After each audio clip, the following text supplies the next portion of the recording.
On Thursday, February 14th, 1929, at approximately 10:30 in the morning, 7 men were murdered in a garage on North Clark Street in the Lincoln Park area of Chicago's North Side.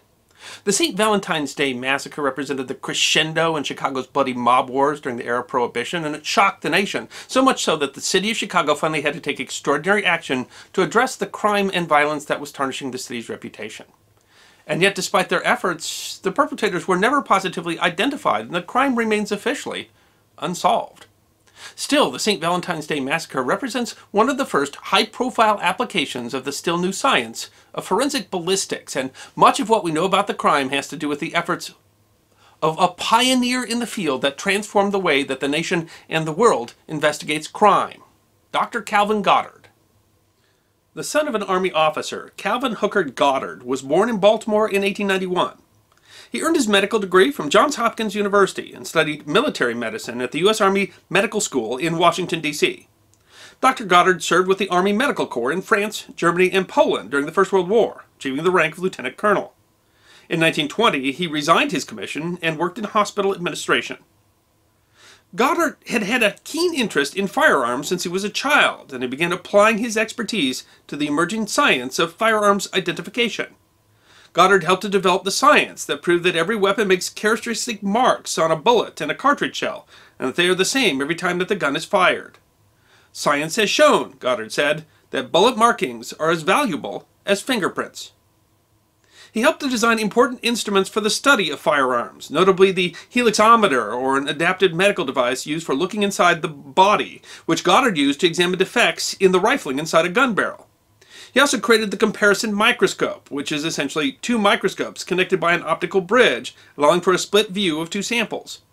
This allowed a direct comparison of the unique marks and striations left on bullets and cartridges by rifling grooves, firing pins, and extractor claws. Both devices represented significant advances in the science of firearm identification, and he published a paper describing these advances in the journal Army Ordnance in 1925. He became famous enough in the field of forensic ballistics, a term that he himself coined, that he resigned his medical position and co-founded the Bureau of Forensic Ballistics in New York City. The Bureau was the United States' first independent criminalistics laboratory. The laboratory brought not just ballistics, but also fingerprinting, blood analysis, and trace evidence under one roof. The Bureau also published a journal called the American Journal of Police Science. Despite the lab's strong reputation, it struggled as a business, as police departments in the U.S. largely lacked the sophistication needed to understand and utilize its services at the time. Goddard gained a national reputation in 1927, when he was used as an expert in the infamous murder trial of anarchist Nicola Sacco and Bartolomeo Vanzetti. Sacco and Vanzetti had been accused of 2 murders that had occurred during the commission of an armed robbery in 1920. They had been convicted by a jury in July of 1921 in a trial marred by accusations of bias by both the trial judge and members of the jury, as well as questions about the firearms experts. While defense attorneys sought a new trial, Dr. Goddard offered to test the bullets using the most current methods of forensic ballistics, and definitely tied the fatal bullet and shell casing to a .32 caliber Colt automatic pistol owned by Sacco. Goddard was called on again when Massachusetts Governor Alvin T. Fuller established a commission to investigate the fairness of the trial. Subsequent examinations using newer methods were conducted in 1935, 1961, and 1983, and all have confirmed Goddard's results. However, some argue that the police had tampered with the evidence by switching the bullets. Still, after 2 appeals to the Massachusetts Supreme Court and the review by the Lowell Committee, the verdicts were upheld, and Sacco and Vanzetti were executed in August of 1927. But Goddard would soon be involved in another, even higher profile case. At approximately 10:30 in the morning on February 14th, 1929, 5 members and 2 associates of Chicago's North Side Gang had gathered in a garage on 2212 North Clark Street in Chicago called the SMC Cartage Company. The North Side Gang was largely an Irish-American criminal organization that had developed from a street gang at the turn of the century and prospered under Prohibition. Tension with South Side gangs, notably the Italian-American organization of Johnny Torrio, eventually called the Chicago Outfit, had resulted in the murder of North Side Gang leader Dean O'Banion in November of 1924. And the 2 organizations had been at war, interrupted by temporary truces, ever since. By February 1929, George "Bugs" Moran was the leader of the Northside Gang, and the war had again flared up with Al Capone, then the leader of the Chicago outfit. A series of tit-for-tat killings had occurred, most recently the murder of Capone advisor and president of the politically influential fraternal order, the Italian-American National Union, Tony the Scourge Lombardo, in September. There are various stories as for why these men were meeting, with the most common being that they'd been offered a load of bootleg beer at a good price. That was likely a setup. Moran himself was late. Some stories claim that he had to wait longer than expected while getting a haircut. Upon arriving, he saw a police car out front. He assumed that the members of the gang were being shaken down by the Chicago police and walked away. Moments later, several witnesses heard what sounded like rapid gunfire, and others watched as 2 police officers led out 2 or 3 men at gunpoint. All then left in a police car described as one of those used by the Chicago Detective Bureau. That was the car that had scared off Bugs Moran. Other witnesses reported at least one more such car driving by. Police later speculated that 2 men dressed as police had disarmed the group, who likely assumed this was simply a shakedown for money, and made them stand up against the wall in the garage. The 3 other men had entered the garage, spraying the 7 men with bursts of gunfire. The 2 dressed as police then escorted 2 of the killers out, pretending that they were being arrested, while a 3rd man retrieved the 2nd car, parked behind the garage. A neighbor, who had heard what they thought was gunfire and a dog barking — a German Shepherd was tied up in the garage but not hurt — went to investigate. Inside the garage, still reeking of gun smoke, were 6 dead men. Among the dead were Moran's second-in-command, and also the gang's bookkeeper and business manager. But Northside Gang enforcer Frank Gusenberg was still clinging to life. Gusenberg was taken to a hospital and briefly stabilized, but when asked by police to identify his killers, refused to break the code of silence. One account had him saying, nobody shot me," despite his 14 bullet wounds. He died a few hours later. The murders, quickly dubbed the St. Valentine's Day Massacre by the press, shocked both Chicago and the nation, and Chicago city leadership had to respond. While the Chicago Police Detectives Bureau started their investigation, the Cook County State's Attorney, suspecting that the police may be involved, also started an independent investigation. Meanwhile, the Cook County coroner, Dr. Herman Bundesen, impaneled a Blue Ribbon Commission to investigate the case. Thus, 3 different investigations were going at the same time. The 6 members of the coroner's jury included leading citizens like Bert A. Massey, president of the Colgate-Palmolive Company, Colonel A. Sprague, the Chicago Commissioner of Public Works, Walter E. Olson, owner of the Olson Rug Company, and Dr. John McCormick, dean of the Loyola University Law School. Bundesen had been careful. Before the bodies were taken to the morgue, Bundesen ordered that dozens of photographs be taken and that all shells, bullets, and bullet fragments be gathered and preserved. They were carefully cataloged and placed in sealed envelopes to protect the evidence. Much of that evidence has been preserved.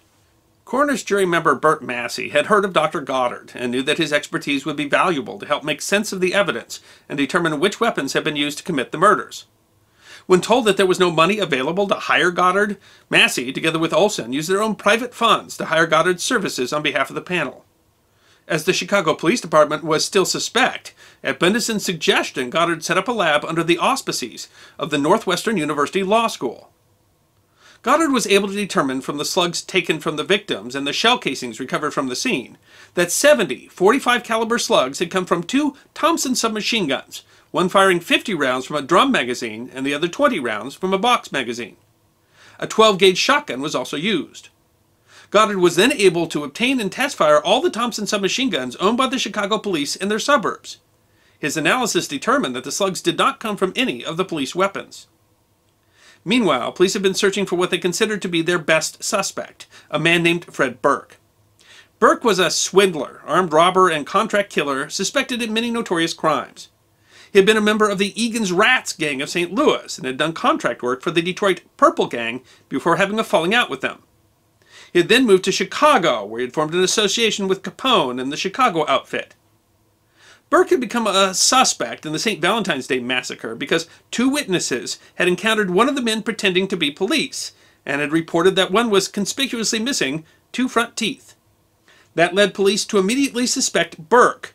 Police in St. Louis confirmed that, in addition to the missing teeth, Burke had been known to impersonate a police officer while committing crimes. Knowing that he was a suspect, Burke had gone into hiding in Michigan under the name Frederick Dane. But he slipped up in December when he got into a minor traffic accident in St. Joseph, Michigan. Burke tried to flee the scene, but the other driver followed him and alerted a local police officer. When the officer stepped on the running board of his car, Burke, who was drunk at the time, panicked and shot and killed 25-year-old patrolman Charles Skelly. Burke managed to escape the resulting manhunt, but a search of his home in St. Joseph turned up a small arsenal, including sawed-off shotguns, revolvers, tear gas, bulletproof vests, a high-powered automatic rifle, and 2 Thompson submachine guns. The guns were taken to Goddard, who was able to definitively determine that they were the 2 guns used in the St. Valentine's Day Massacre. Goddard was also able to identify one of the guns as being the weapon used to murder Brooklyn gangster Frankie Yale in July of 1928. Yale had been killed in a blazing shootout in which 4 men in a Buick fired into his car. Yale had been hit with both a shotgun blast and bullets from a Thompson submachine gun. It was the first use of a Tommy gun in a gangland killing in New York City. Yale and Capone had been friends, but Capone had figured out that Yale had been hijacking liquor shipments from him. The fact that the same gun that was used in the St. Valentine's Day Massacre had been used to kill Frankie Yale further implicated Capone. Ironically, Yale was suspected of being one of the men who had murdered Dean O'Banion in 1924, working on behalf of Johnny Torrio and Al Capone, although police did not have enough evidence to arrest him. That murder sparked the war that had finally resulted in the infamous St. Valentine's Day Massacre.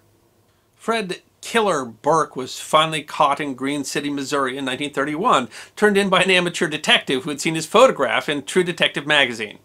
He was extradited back to Michigan, where he was sentenced to life imprisonment for the murder of Officer Skelly.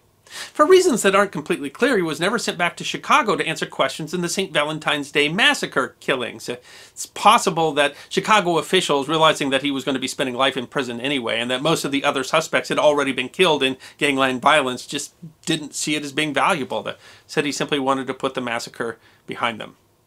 Burke died in prison in 1940. Despite all his findings, Dr. Goddard's evidence didn't result in a conviction. The St. Valentine's Day Massacre still remains officially unsolved, but still identifying the guns from which the bullets were fired left little doubt in historians' mind that it was the work of the Capone organization, although it's still unclear whether Al Capone ordered the killings directly. The case that roiled the nation resulted in the federal effort to get Capone, which finally resulted in a 7-year imprisonment for violations of prohibition and tax evasion. He was released in 1939, but by then was disabled by complications from syphilis and never played a significant role in organized crime again. He died in 1947, a man destroyed by the terrible massacre committed on his behalf. The 2 Thompson submachine guns that were used in the St. Valentine's Day Massacre are still in the possession of the Barron County, Michigan's Sheriff's Department. Much of the evidence, including bullets, fragments, shells, coroner reports, and the wall from the SMC Cartage Company against which the massacre occurred, still showing bullet pockmarks, are on display at the Mob Museum, the National Museum of Organized Crime and Law Enforcement, in Las Vegas, Nevada. Bugs Moran was unable to control his gang after the St. Valentine's Day Massacre, and the Northside gang never fully recovered. Eventually he sank back into petty crime and was arrested multiple times, ended up dying in prison in Fort Leavenworth, Kansas, in 1957. Dr. Goddard's work on the St. Valentine's Day Massacre helped to establish the credibility of the field of forensic ballistics, which is critical to the investigation of crime today. He remained in charge of the Northwestern Lab, where they made several advancements, not just in firearms identification, but also the analysis of fibers and hair, and serology, the study of blood evidence. When World War II came, he was called back to active duty and ended up in occupied Japan, where he established the Criminal Investigation Laboratory for the Far East Command under General Douglas MacArthur. He died of heart disease in 1955.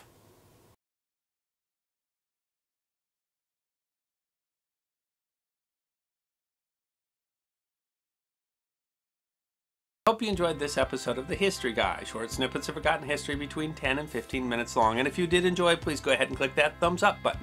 If you have any questions or comments or suggestions for future episodes, please write those in the comment section. I will be happy to personally respond. Be sure to follow The History Guy on Facebook, Instagram, Twitter, and check out our merchandise on teespring.com. And if you'd like more episodes on forgotten history, all you need to do is subscribe.